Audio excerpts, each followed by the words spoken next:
bagi setiap jalan.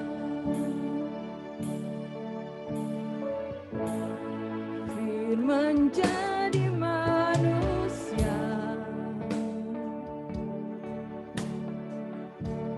diam di antara kita.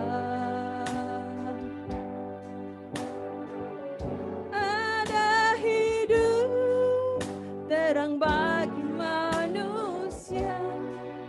Engkau datang bagi kepunyaanmu. Yesus kaulah juru selamatku. Ku akui Kau Tuhan bagiku.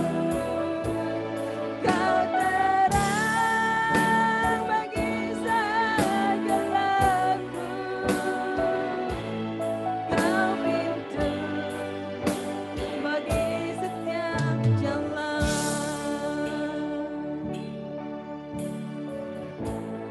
Firman jadi manusia, diam di antara kita. Ada hidup terang bagi manusia. Engkau datang bagi kepunyaanmu. Yesus kaulah juru selamatku. Ku akui Kau Tuhan bagiku. Kau terang bagi segalaku. Kau pintu bagi setiap jalan. Yesus kaulah juru selamatku. Ku akui Kau Tuhan bagiku. Kau terang bagi segalaku. Kau pintu bagi setiap jalan.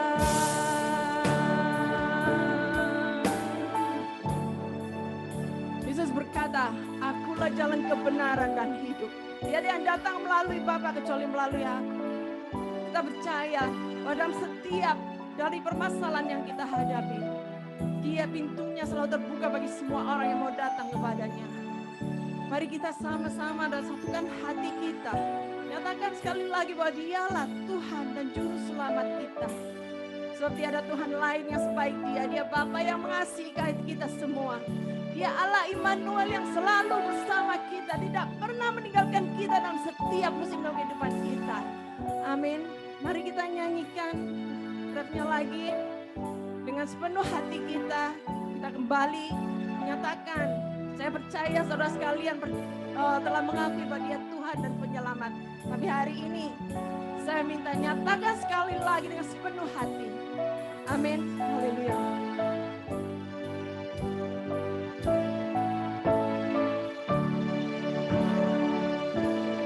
Yesus kaulah juru selamatku. Ku akui Kau Tuhan bagiku. Kau terang bagi segalaku. Kau pintu bagi setiap jalan. Let's sing it one more time. Yesus kaulah juru selamatku. Ku akui Kau Tuhan bagiku. Kau terang bagi segalaku. Kau pintu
you Jesus. God bless you all. Haleluya. Saya kembalikan kepada Ko Peter. Amin.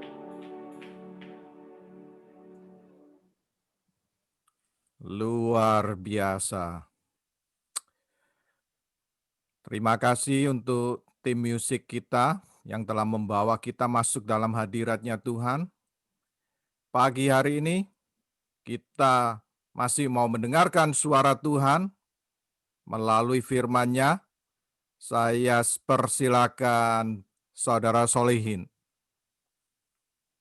Ya, terima kasih. Sungguh luar biasa ya hari ini. Kita boleh kumpul sama-sama dan kita juga boleh memuji, menyembah Tuhan. Khususnya hari ini kalau kita lihat tadi tim musik sudah di gereja kembali, itu anugerah Tuhan sungguh. Dan teman-teman semuanya sudah banyak yang berusaha untuk hal itu bisa berhasil. Kita bersyukur bahwa ada hati-hati yang mau melayani Tuhan dan membuat semuanya ini boleh berhasil. Kita bersyukur atas hal itu. Tadi lagu yang dinyanyikan Shana tepat sekali sebagai pembukaan. Tadi adalah waktu Tuhan adalah yang terbaik ya. Kemudian yang kedua juga dalam setiap musim kehidupan kita, Dia adalah Tuhan. Tuhan itu adalah Tuhan dan Juru Selamat kita. Amin. Kita sekarang sudah memasuki masa fall season. Kalau saudara udaranya sudah mulai dingin ya, sudah mulai sejuk. Dan kalau kita pergi ke tempat-tempat yang banyak pohon, seperti kita tahu ya, beberapa dari kita juga pergi. Saya juga ada kesempatan lihat juga minggu lalu. Itu pohon-pohon berubah ya, mulai warnanya. Ada alam ini Tuhan buat indah sekali. Ada waktunya Tuhan. Ada musim dalam pohon-pohon ini. Tadi dia berubah jadi warna kuning, ya, merah, bahkan oranye, ada yang hijau. Dan nanti kalau dia masuk lagi ke mulai musim dingin, semuanya akan botak ya, rontok semuanya.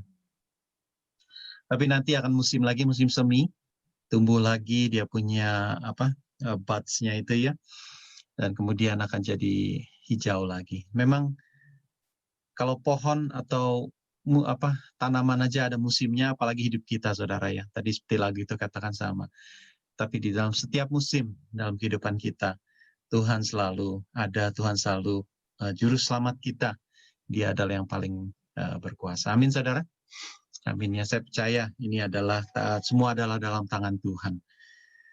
Khotbah hari ini, kalau saudara lihat di presentasi, judulnya adalah bersabar, bertekun, dan berharap, yang diambil dari kitab Yakobus, pasal yang kelima, ayat 7 sampai 11. Nah ini kelanjutan dari apa yang seri dari gereja IFGF ya. Dan minggu lalu sudah 2 minggu pastor juga membawakan tentang kekayaan ya. Memang pasal 5 ayat 1 sampai 6 ini mengenai tentang orang-orang kaya dan bagaimana mengelola kekayaan. Jadi kalau kita perhatikan, coba saya share sedikit ayat firman Tuhannya ya sebentar.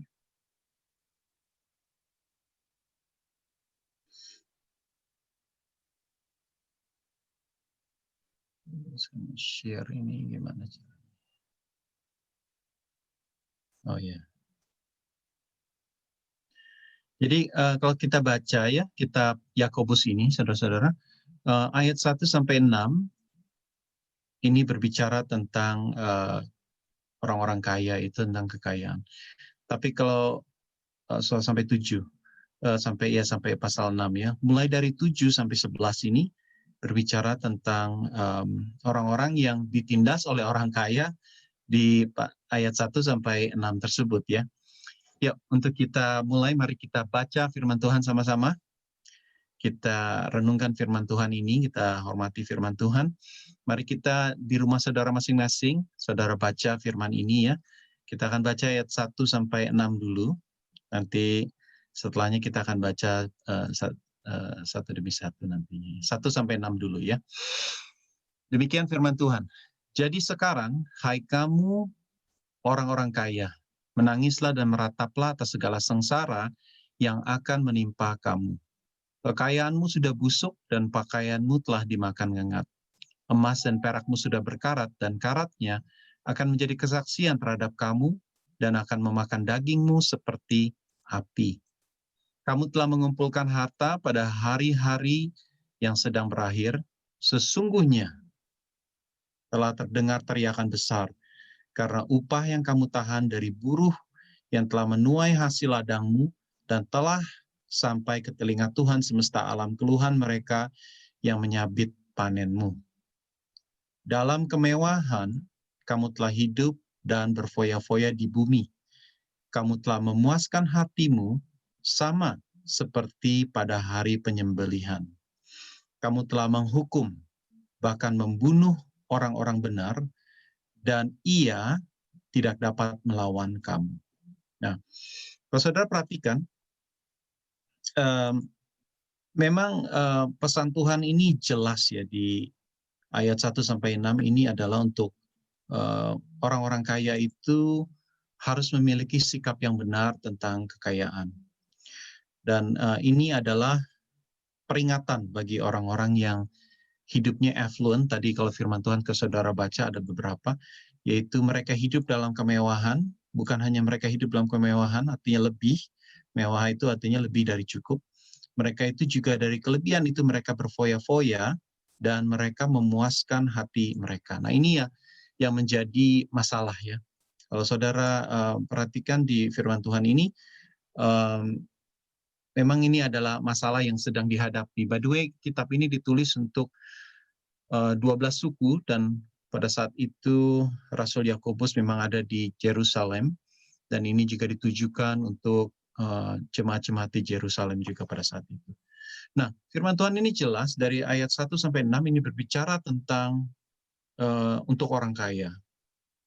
Untuk orang-orang yang diberkati, orang-orang yang memiliki tanggung jawab karena mereka mendapatkan talenta, yaitu talenta kekayaan. Kalau saudara baca di ayat 7-11 yang akan kita bahas lebih dalam nanti, yaitu tentang orang-orang yang justru tidak kaya. Mereka ini bahkan ditindas, mereka difitnah dan dihukum, ya masuk penjara dan yang lain-lain. Dan mereka juga hidup dalam bekerja tapi upahnya ditahan. Jadi mereka ini adalah orang-orang yang miskin. Nah, firman Tuhan ini dibagi jadi dua. Jadi satu adalah untuk orang kaya dan kedua adalah untuk orang yang miskin. Nah, kita akan belajar ya untuk ayat yang pertama dulu 1-6 ini. Nah, kalau saudara perhatikan ayat 1-6 ini berbicara tentang orang-orang kaya. Bagaimana sebenarnya pandangan Alkitab tentang kekayaan? Nah, kalau saudara kita ini antipati terhadap kekayaan sebenarnya salah. Karena kekayaan itu pun atau resources itu pun dipakai oleh Tuhan untuk memperlebar kerajaan Allah. Karena tanpa resources tidak mungkin kita ini bisa bergerak dengan swift ya, dengan lancar. Dan kalau kita perhatikan juga di dalam Alkitab dikatakan di Ulangan 8:18 ya. Tetapi haruslah engkau ingat kepada Tuhan Allahmu, sebab Dialah yang memberi kepadamu kekuatan untuk memperoleh kekayaan. Dengan maksud meneguhkan perjanjian yang diikrarkannya dengan sumpah kepada nenek moyangmu seperti sekarang ini. Jadi Ulangan 8:18 ini berkata bahwa memang kita ini diberi kemampuan, diberi kekuatan oleh Tuhan untuk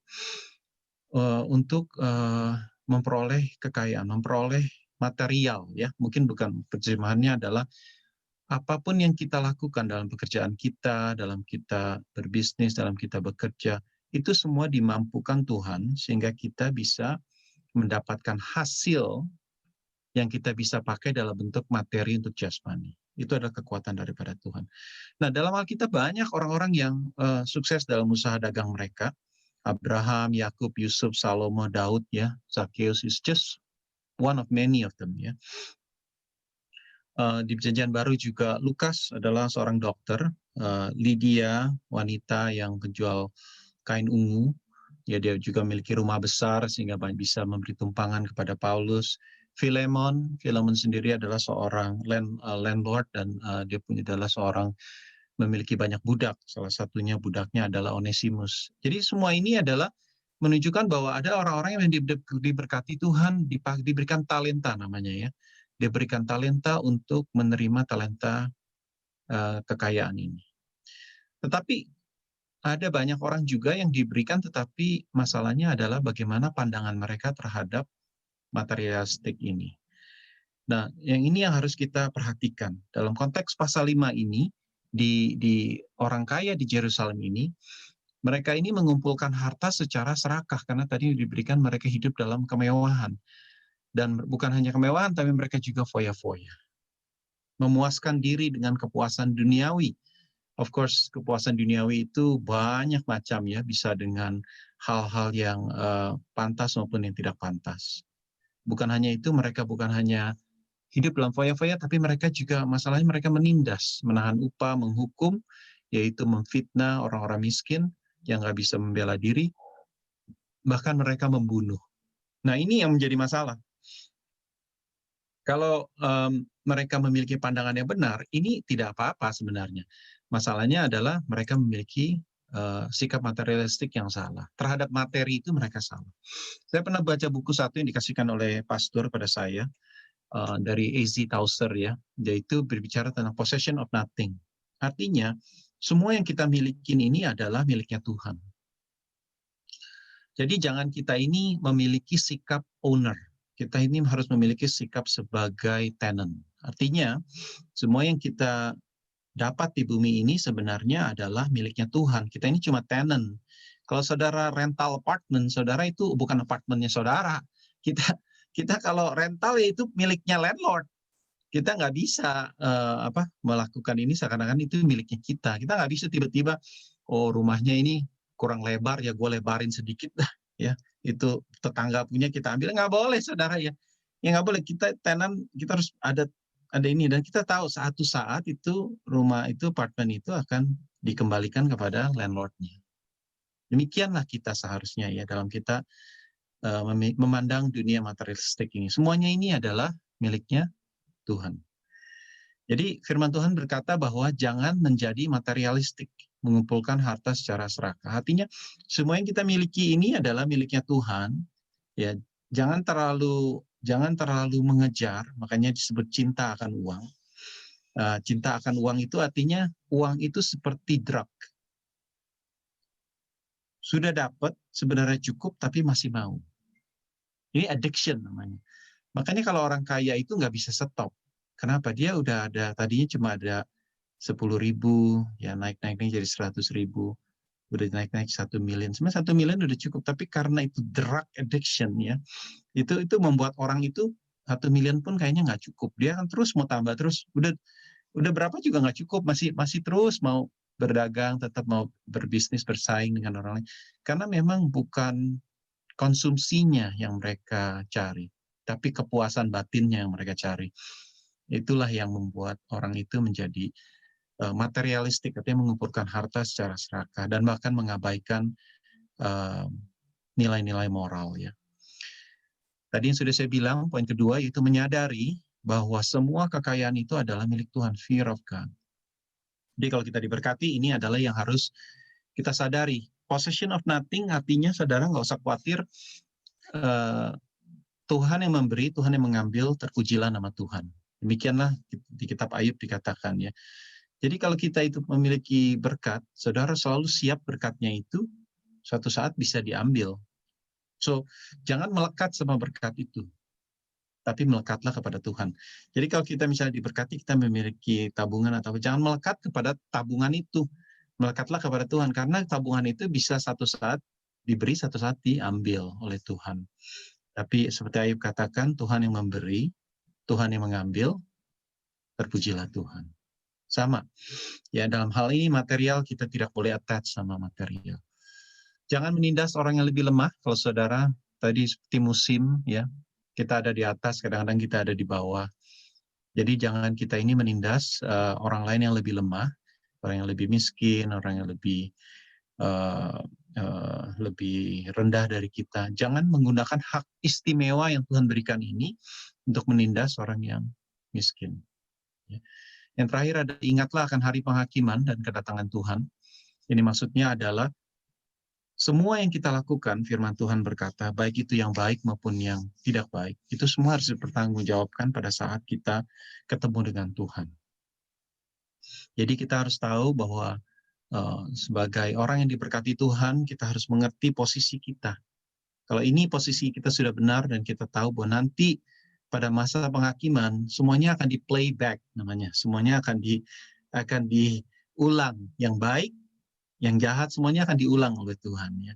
Dan saat itulah kita akan menerima mahkota atau mendapatkan penghakiman itu daripada Tuhan. Bukan berarti kita nggak dijamin keselamatan. Kita dijamin keselamatan, tapi semuanya ini harus dipertanggungjawabkan oleh Tuhan. Bagaimana caranya nanti ya tergantung mercy-nya Tuhan. Everything's by grace. Karena itu kita harus tahu apa yang kita, posisi kita saat ini, kita tuh bagaimana. Itu semua ada harus dalam pikiran kita, yaitu tentang kedatangan Tuhan. Ya, oke. Kita mau lanjut masuk ke dalam pasal selanjutnya, yaitu pasal 7-11. Nah, saya mau baca ya, kita bacakan lagi. Sebentar.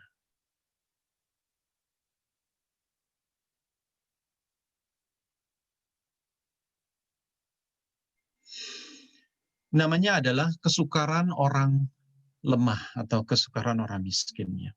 Nah, kalau saudara baca di pasal 7-11, ya, saya bacakan aja, karena itu saudara-saudara, bersabarlah sampai kedatangan Tuhan. Dikatakan bersabarlah sampai kedatangan Tuhan. Sesungguhnya petani menantikan hasil yang berharga, atau hasil yang luar biasa dari tanahnya, dan ia sabar sampai telah turun hujan musim gugur, hujan musim semi. Kembali tadi seperti kita katakan, ada season, dalam hidup ini ada season, harus naik. Kamu harus bersabar, seperti firman Tuhan katakan. Kamu juga harus bersabar dan harus meneguhkan hatimu, karena kedatangan Tuhan sudah dekat. Saudara-saudara, janganlah kamu bersungut-sungut dan saling mempersalahkan supaya kamu jangan dihukum. Sesungguhnya hakim telah berdiri di ambang pintu.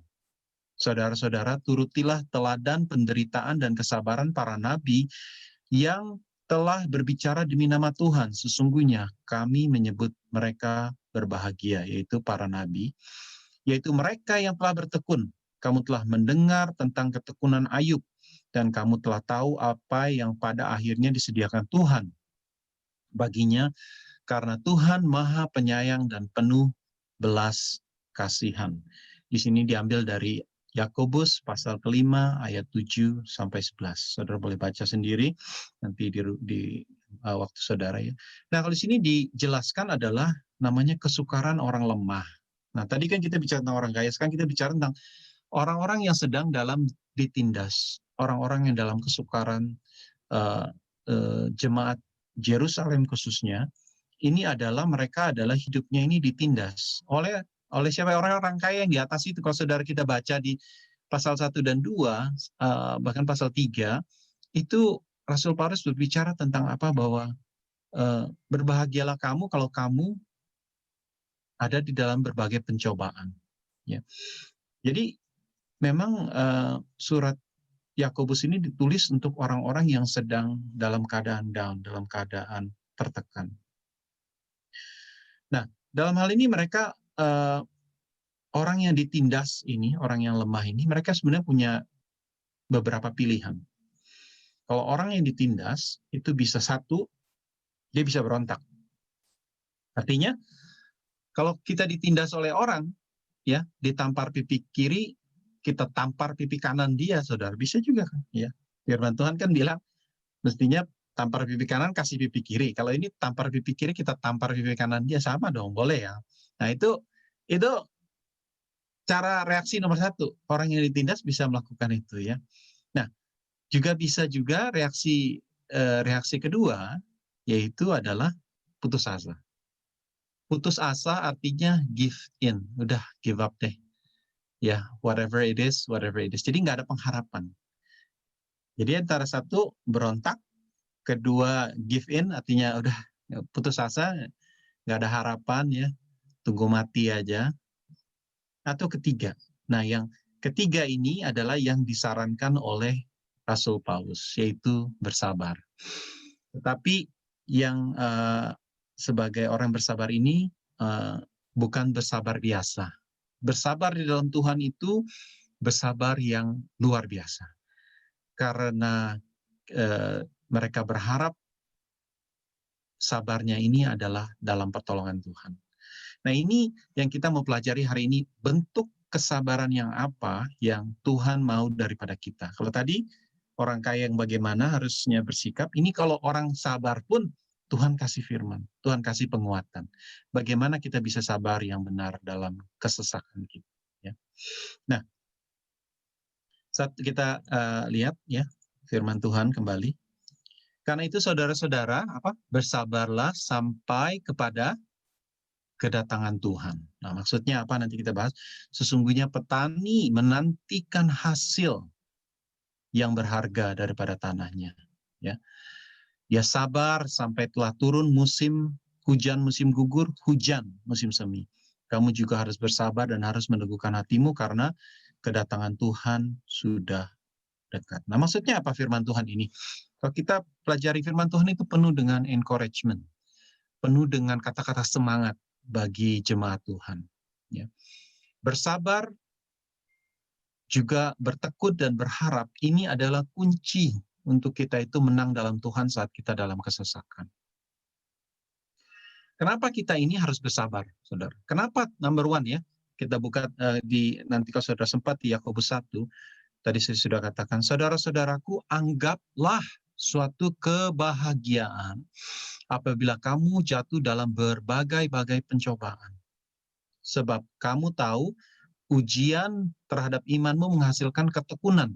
Dan biarlah ketekunan itu memperoleh buah yang matang supaya kamu menjadi sempurna dan utuh dan tidak kekurangan satu apapun. Jadi ada tujuannya saudara, bahwa kita itu ditempatkan Tuhan di tempat di mana yang kurang enak. Umat Tuhan itu memang Tuhan mau bentuk. Keselamatan is free, tapi sanctification there is a price. Artinya bahwa keselamatan kita percaya Tuhan kita selamat, tetapi pengudusan hidup, kekudusan hidup itu sanctification atau pemulihan itu terjadi selama kita di bumi ini. Yaitu kita semakin dimurnikan dan itu pembentukan, makanya disebut sehingga kamu menjadi sempurna, artinya kamu menjadi tanpa cacat, tak kekurangan satu apapun. Banyak firman Tuhan bilang menjadi mempelai yang tak bercacat dan segala sesuatu. Itu artinya adalah sanctification, artinya ada pemurnian kehidupan kita. Nah, ini ada price-nya.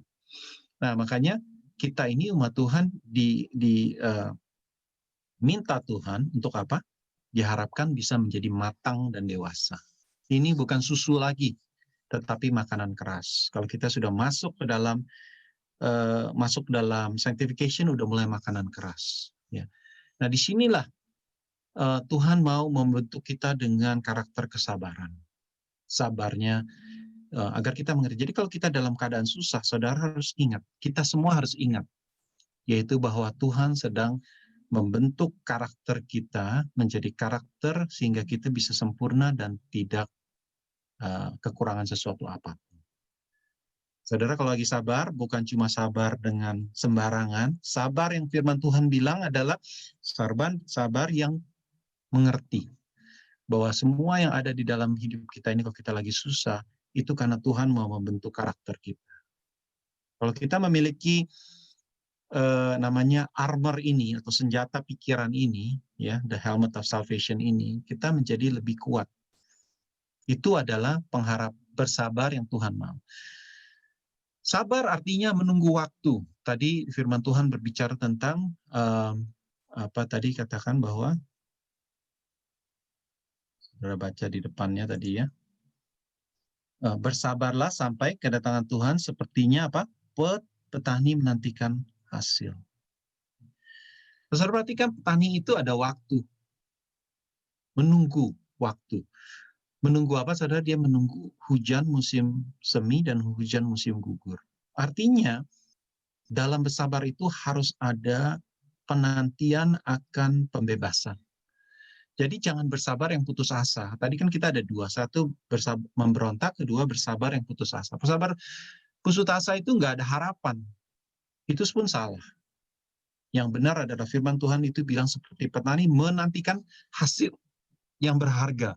Artinya kita kalau dalam masa sulit, kita harus menantikan pembebasannya Tuhan yang akan segera datang. Ya, nah dalam hidup ini pasti ada kesusahan hidup. Ya, sabar menunggu itu bukan sesuatu yang gampang. Menunggu membutuhkan sifat iman yang murni, yang dapat bertahan dalam kesusahan, bukan menunggu yang pasif, tetapi sebaliknya menunggu dengan aktif. Artinya menunggu dengan pengharapan.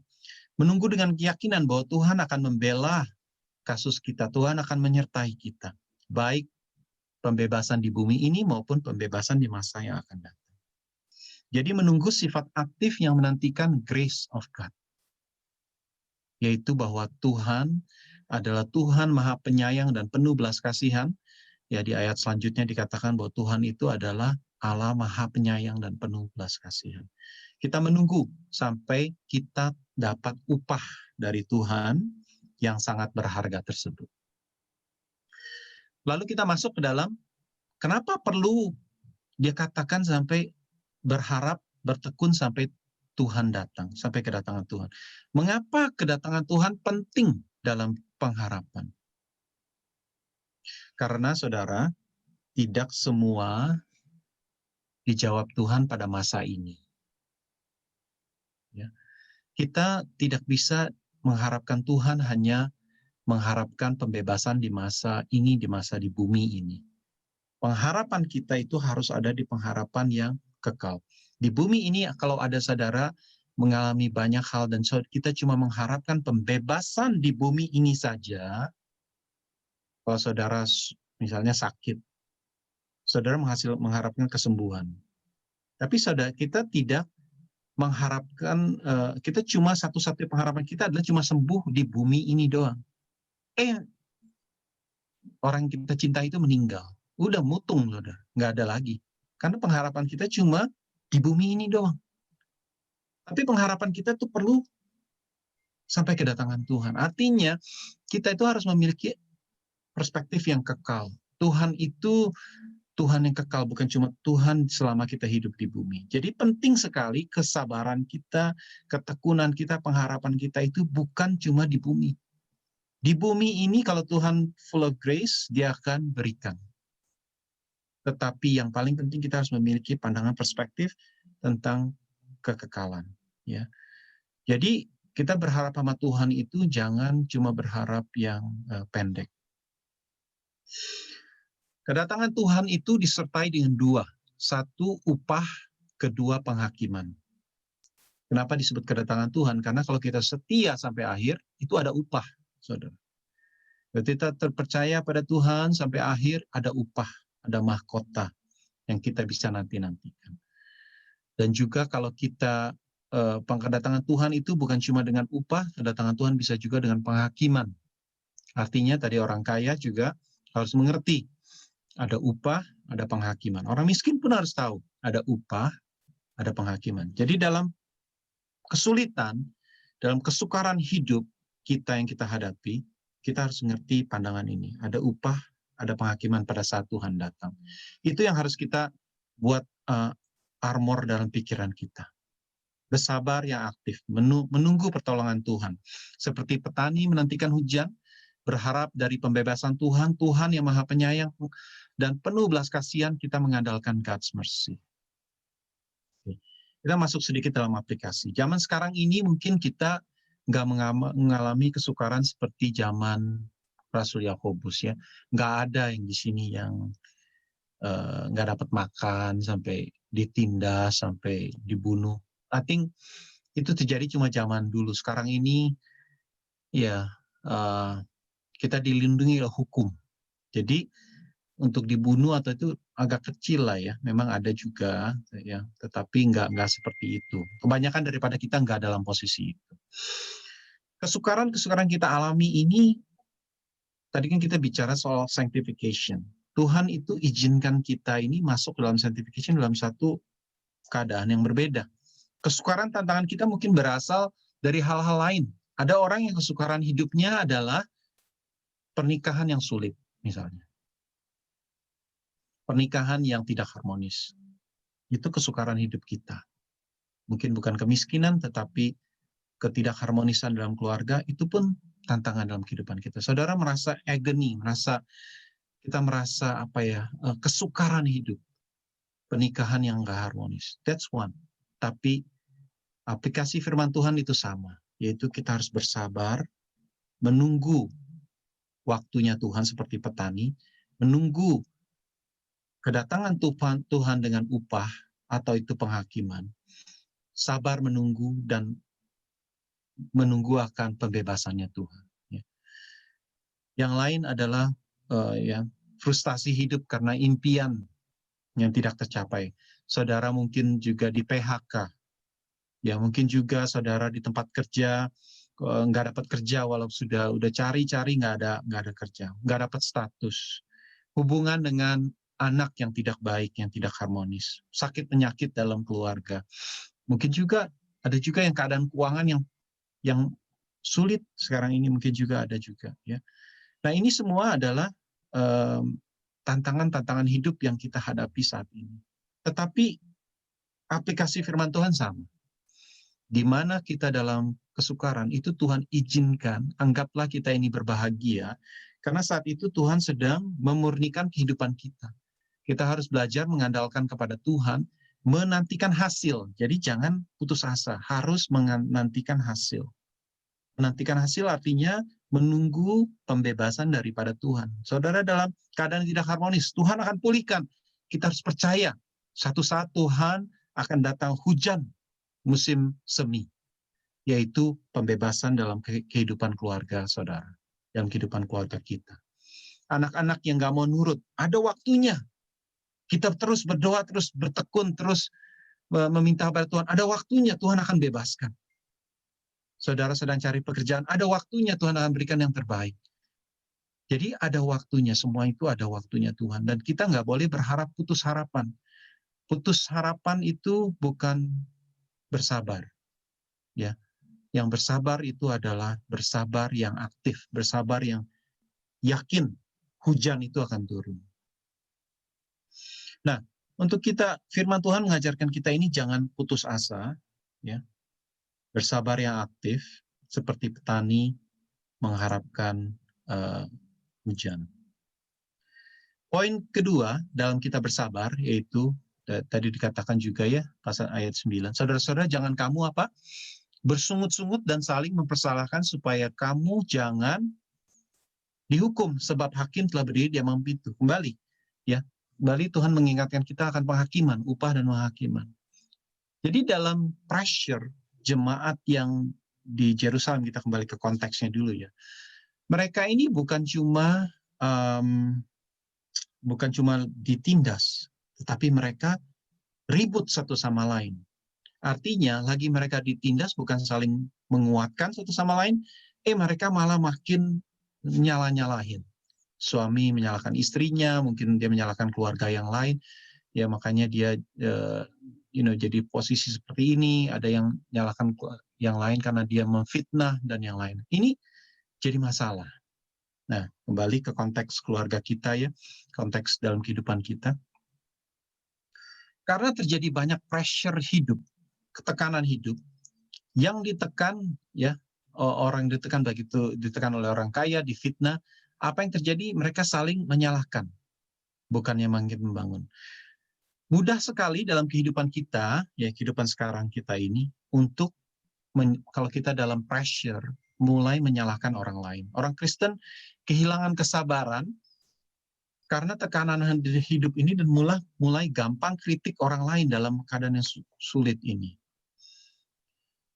Nah, dalam keluarga misalnya ya, mudah sekali menyalahkan istri atau suami atau anak kalau dalam keadaan kita sedang tertekan. Jadi kita harus sadar, kalau dalam keadaan tertekan, kita harus ingat, jangan kita ini mulai mempersalahkan orang lain. Sabar, tetapi sabar yang adem, ya, yang dingin. Jangan sabar yang udah sabar, tapi kita mempersalahkan anak kita, atau istri kita, atau apa ya. Ini very easy untuk bisa terjadi dalam kehidupan kita, sangat umum terjadi. Ya, ada lagi orang yang menyalahkan anaknya, ada yang menyalahkan istrinya karena tidak mengatur anak-anak dengan baik, istri yang menyalahkan suami, yang bilangnya kerjanya mungkin kurang keras, pegawai menyalahkan bos yang tidak adil, bos menyalahkan pegawai yang bilangnya malas, bahkan ada yang menyalahkan Tuhan karena penyakit yang diderita dia. Tapi firman Tuhan hari ini berkata apa? Kalau kita di dalam tekanan, jangan bersungut-sungut dan jangan saling mempersalahkan. Kita harus sadar. Sebuah ilustrasi dalam sebuah konseling keluarga, ya, setelah keluarga ini dipulihkan, mereka memberi kesaksian. Seorang bapak mengakui bahwa dia selalu menyalahkan istrinya saat dia sedang stres dalam kerjaan dan keuangan. Ya, jadi ini konseling suami istri. Dia kesaksian waktu dia konseling itu dia bilang bahwa sangat easy kalau dia tuh dalam stres dalam kerjaan, dalam keuangan, dalam mengatur keuangan keluarga, istrinya dijadikan bulan-bulanan untuk menyalurkan kekesalan dan frustasinya. Dan bapak ini mudah sekali menjadi marah dengan istrinya dan menyalahkan semua hal itu kepada istrinya. Bapak ini bilang ya, saya selalu berkilah dan berkata, kamu nggak tahu bahwa saya di kantor itu stres sekali dan banyak hal saya ditekan oleh bos, oleh teman-teman sekerja. Kamu ngurusin rumah aja nggak becus, katanya. Dan anak-anak juga nggak diurusin. Dengan alasan ini, makanya saya, itu bapaknya ini melampiaskan kemarahan kepada istri saya. Dan ini umum ya saudara yang terjadi ya. Karena kita dalam tekanan, bukannya kita ini, akhirnya kita crack under pressure. Dan kita lash out, kalau bahasa Inggrisnya itu, apa itu ya, menyalahkan orang lain, yaitu istri kita, anak kita yang dijadikan bulan-bulanan. Karena kita nggak bisa marahin bos kita di kantor, nggak bisa marahin teman-teman kita di kantor. Jadi yang dimarahin ya orang-orang yang di rumah gitu. Nah ini yang menjadi masalah. Tapi firman Tuhan hari ini berkata apa? Kalau kita dalam pressure, jangan sungut-sungut, jangan saling mempersalahkan. Ya ini untuk kita itu mengerti bahwa memang semua itu ada tujuannya ya. Oke. Yang terakhir adalah tentang ikutilah teladan pahlawan iman. Nah, ayat 10-11 dikatakan, ikutilah saudara-saudara, turutilah teladan penderitaan kesabaran para nabi yang telah berbicara demi nama Tuhan. Sesungguhnya kami menyebut mereka kembali berbahagia, yaitu mereka yang telah bertekun. Kamu telah mendengar tentang ketekunan Ayub dan kamu telah tahu pada akhirnya disediakan Tuhan baginya. Nah ini yang penting, kenapa? Karena Tuhan Maha penyayang dan penuh belas kasihan. Ini key-nya, saudara. Untuk kita bersabar itu, key-nya adalah Tuhan itu Maha penyayang dan penuh belas kasihan. Dalam kita kesabaran, dalam kita bersabar, dalam kesukaran, ingat ini, Tuhan itu Maha penyayang dan penuh belas kasihan. That will be time. Tuhan akan memberikan pembebasan kepada kita. Ya. Nah, kalau saudara perhatikan, firman Tuhan ini kita teliti lebih dalam ya. Ayat ini mengambil tentang kehidupan Ayub. Mengapa tadinya maka saya bilang bahwa pembebasan Tuhan itu ada dua. Satu di bumi dan kemudian di masa yang akan datang, upah dan penghakiman. Tetapi kenapa firman Tuhan membawa tentang Ayub? Karena Ayub dipulihkan di bumi ini. Jadi ada pembebasan Tuhan di bumi ini. Ya, Ayub itu menerima pembebasan Tuhan saat dia masih hidup. Jadi ada pengharapan dalam kita hidup ini maupun pengharapan kita dalam hidup yang akan datang. Jadi kalau saudara kita sedang kesulitan, kita boleh mengharapkan Tuhan, mengharapkan pembebasan di masa ini. Berharap dengan pengharapan. Tetapi bukan itu saja, kita juga harus ada pengharapan yang kedua, yaitu pengharapan kedatangan Tuhan. Jadi perspektifnya maksudnya adalah firman Tuhan itu berkata bahwa kita ini berharap kepada Tuhan, itu bukan berharap yang pendek, bukan hanya tentang bumi ini, tapi juga pengharapan yang kedua. Tetapi di bumi ini pun Tuhan bisa memberikan kebebasan kepada kita. Karena Tuhan itu Maha Penyayang dan penuh belas kasihan. Nah, kalau di ayat 1 dikatakan considered blessed, artinya kita ini walaupun mengalami masa kesukaran, kita ini sungguhnya berbahagia. Ini agak aneh sih kalau dalam pencobaan disebut berbahagia, tapi kalau kita memiliki 3 pandangan ini, yaitu 1, kita ini memang sedang dibentuk oleh Tuhan. Jadi jangan kita ini kalau dalam kesukaran kitanya malah bingung. No, Tuhan sedang membentuk kita. Ya. Kedua, jangan bersungut-sungut. 3, ingat bagaimana pahlawan iman juga bisa menang. Kita dilengkapi dengan helmet of salvation ini, sehingga kita menjadi kuat dalam kita mengalami kesukaran hidup. Fundamental kepercayaan kita adalah orang Kristen adalah kepercayaan kepada Tuhan karena Dia Maha Penyayang dan penuh belas kasihan. Ya, saya berikan satu ilustrasi lagi, yaitu ini satu keluarga ya mendengar satu kabar yang mengejutkan. Dikatakan bahwa suami mengalami hal yang mengejutkan setelah dia pergi ke dokter. Ternyata dia didiagnosa dengan penyakit kanker kulit dan kemungkinan akan menyebar kanker ininya. Ya. Suami dan istri ini kaget dan khawatir karena mereka memiliki 3 anak yang masih kecil. Mereka selama ini mulai menjauh dari Tuhan. Kehidupan mereka sebenarnya sudah cukup lumayan, karir dan keuangan. Dan dari kesaksian keluarga ini mereka bergumul terus untuk kesehatan suaminya. Mereka mulai kembali kepada Tuhan, mencari Dia lebih lagi. Setelah menjalani proses pengobatan cukup panjang, akhirnya suaminya dikatakan bebas dari penyakit kankernya. Mereka sangat bersyukur bahwa Tuhan mengizinkan mereka melewati lembah kekelaman dan membawa mereka kembali kepada Tuhan.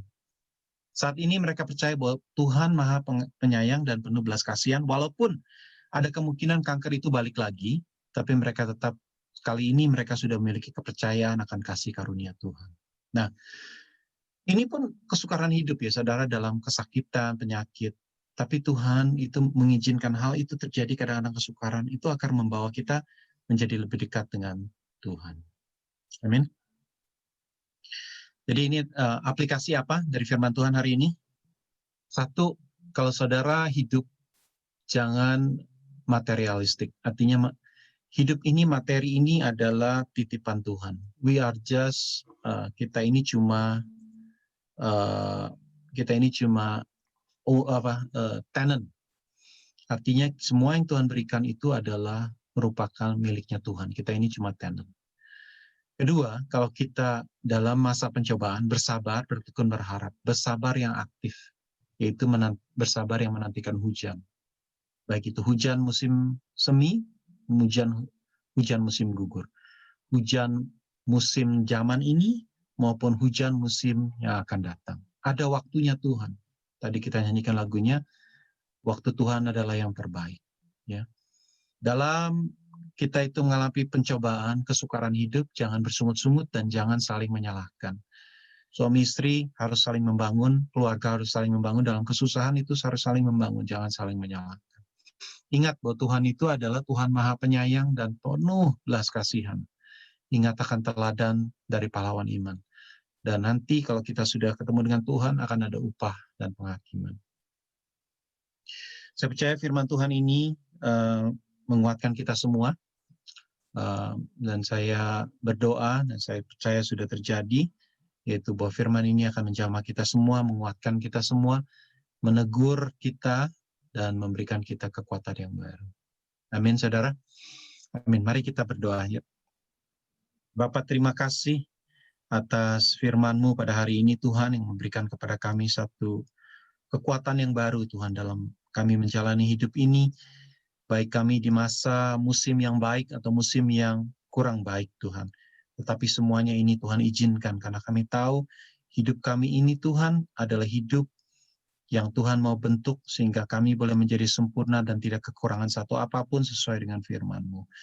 Kami ini kadang-kadang pikirannya masih tertutup ya Tuhan, tapi firman-Mu membukakan pikiran kami. Untuk kami Tuhan mengerti bahwa Engkau memiliki tujuan, Engkau memiliki rancangan yang indah dalam kehidupan kami. Rancangan yang membawa kebahagiaan, bukan rancangan yang membawakan kecelakaan dalam kehidupan kami. Membawakan masa depan yang penuh pengharapan di dalam Engkau. Karena itu ya Tuhan, ajar kami untuk kami mengerti akan hal-hal ini Tuhan dalam kehidupan kami, sehingga pikiran kami, hati kami disiapkan. Saat kami masuk dalam pencobaan, kekuatan daripada Tuhan menopang kami. Pengharapan daripada Tuhan itu menopang kami. Tuhan, terima kasih biarlah firman-Mu, Tuhan, yang sudah ditabur boleh bertumbuh dan boleh berbuah berkali-kali lipat ya Tuhan, dan menjadi berkat dalam kehidupan kami bagi orang lain. Terima kasih, di dalam nama Tuhan Yesus kami berdoa dan mengucap syukur atas kebaikan dan kasih Tuhan. Amin. Amin. Amin. Terima kasih, Brother Solihin. Ya, kita perlu bersabar, bertekun, berharap karena waktu Tuhan adalah yang terbaik. Terima kasih sekali lagi, Brother Solihin, untuk reminder untuk kita semua. Mari kita lanjutkan pujian dan penyembahan kita melalui persembahan dan pemberian kita. Saya persilakan Lily Benny.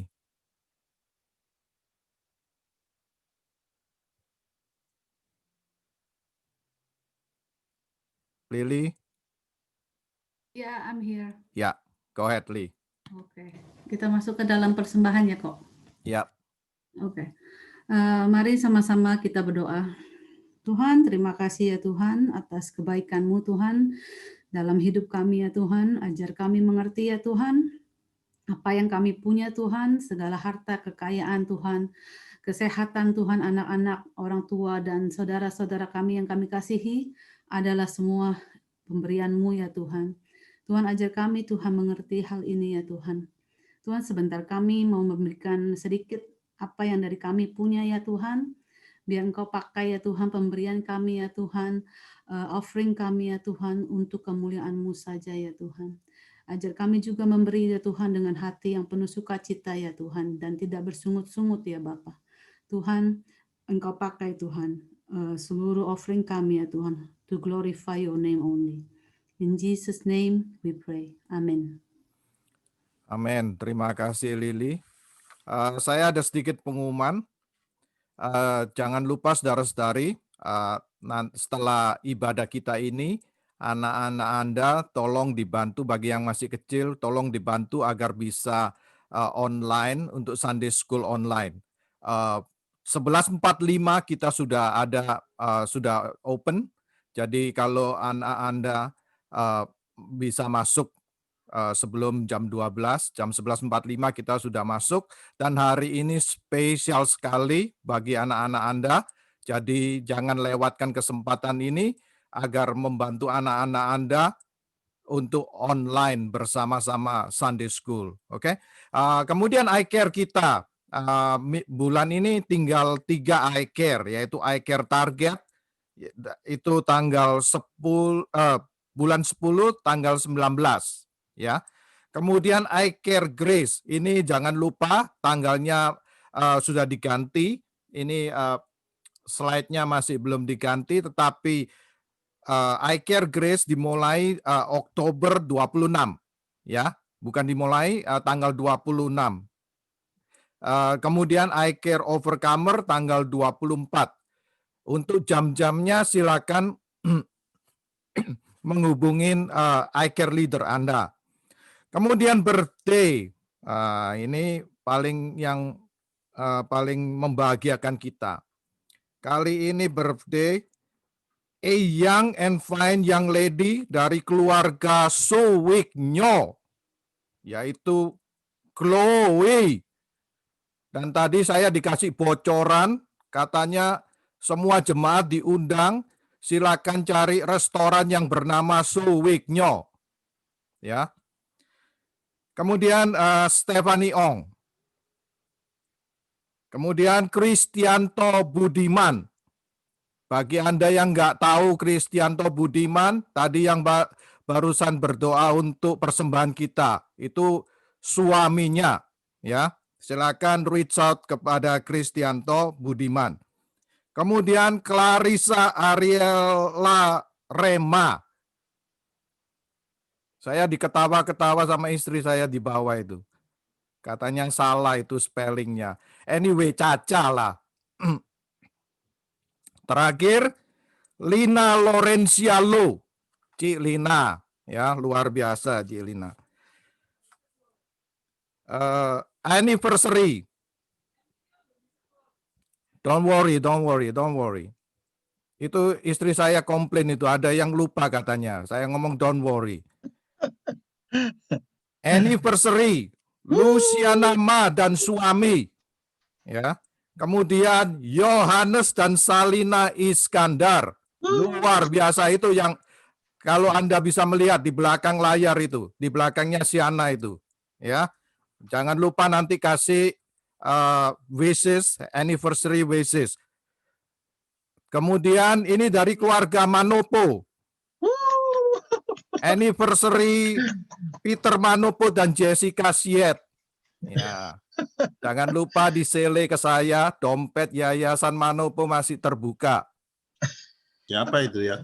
Ya, ntar saya kasih nomornya.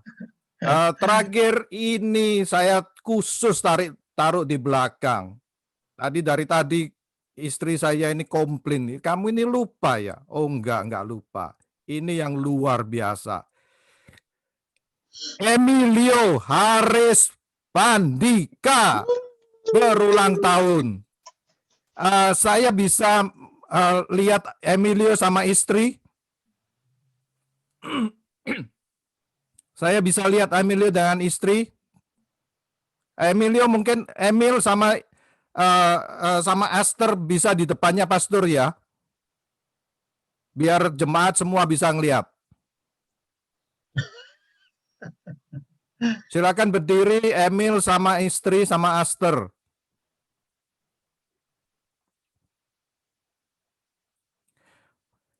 Saudara-saudari, silakan unmute, give big round applause untuk Emilio dan Esther yang luar biasa. Mereka bekerja keras selama 2 hari 2 malam di gereja sampai jam 11 malam. Mereka adalah head producer AFGF online. Makanya saya taruh paling belakang. Happy birthday Emil. Silakan saudara-saudari unmute yourself. Give big round applause untuk Emil dan Esther yang luar biasa. Happy birthday. Thank you. Ya, oke. Terakhir saya serahkan kembali ke tim worship kita. Silakan.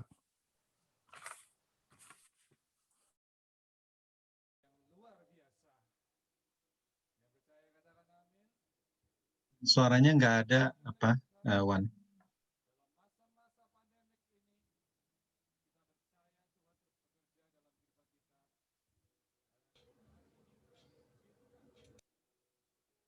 Kembali memakai ruangan ibadah untuk menyembah Tuhan. Ruangan ini telah kosong selama kurang lebih 7 bulan.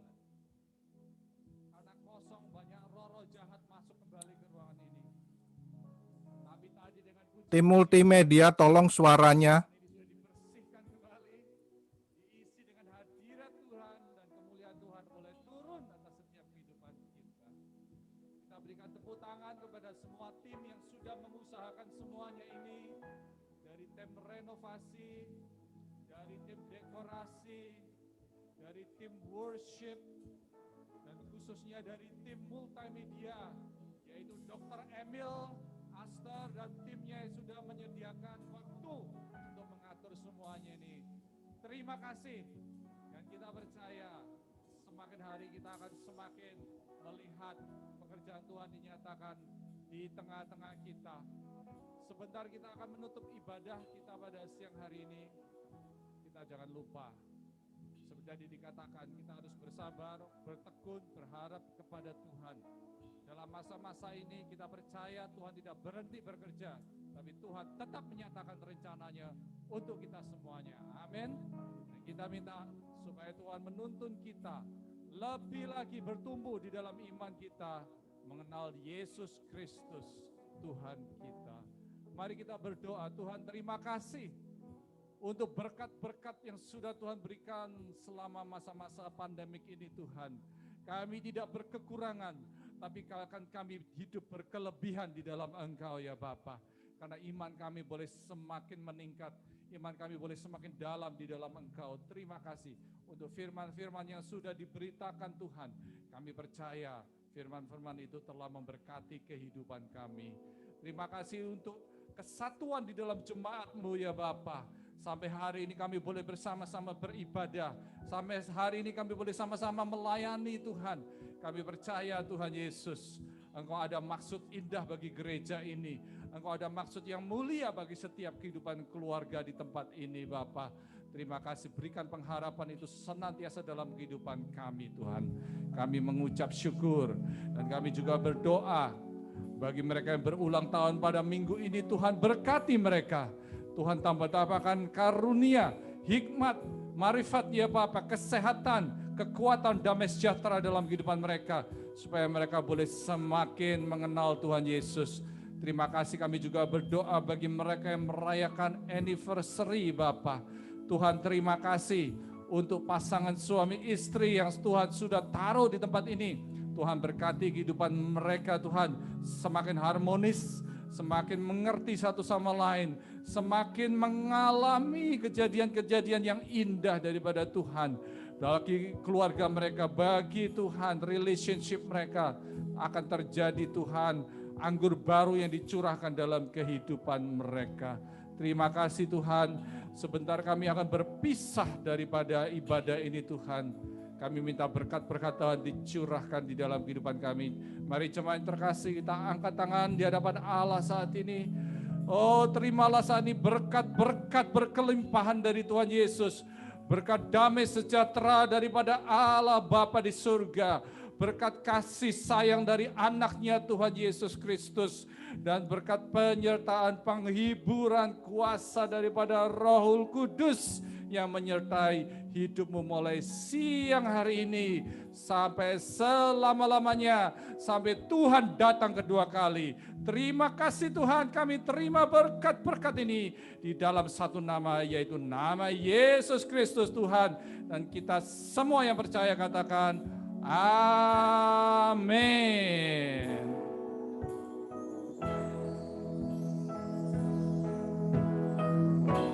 Dan sing masang Savior God to thee.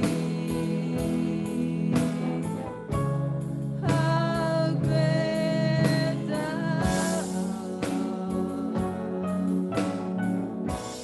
how great thou art.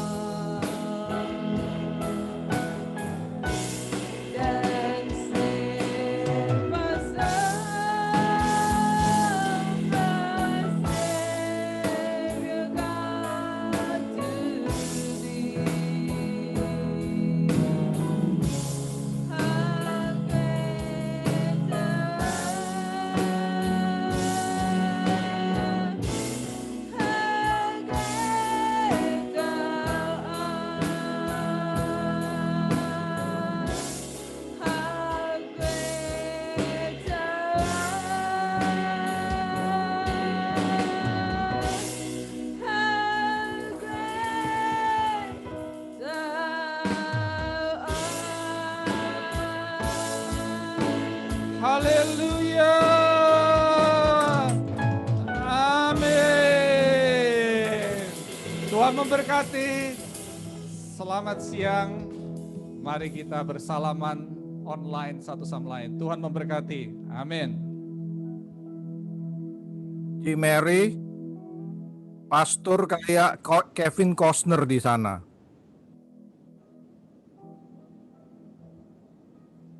Tambah ganteng pastor, kayak Kevin keren. Costner. Lighting kali, lighting. Lighting ya. Jangan gitu lah, Ci, diakui aja lah. Tambah ganteng gitu loh. Oke, happy birthday yang merayakan Happy birthday. anniversary, happy birthday semuanya. Ya, Tuhan memberkati. ya. Happy birthday, happy anniversary, Salina Johannes. Birthday. Happy Happy birthday. pekerjaan bersama-sama di tempat ini. Terima kasih Kau tetap jaga hati kami Tuhan, boleh senantiasa untuk melayani Engkau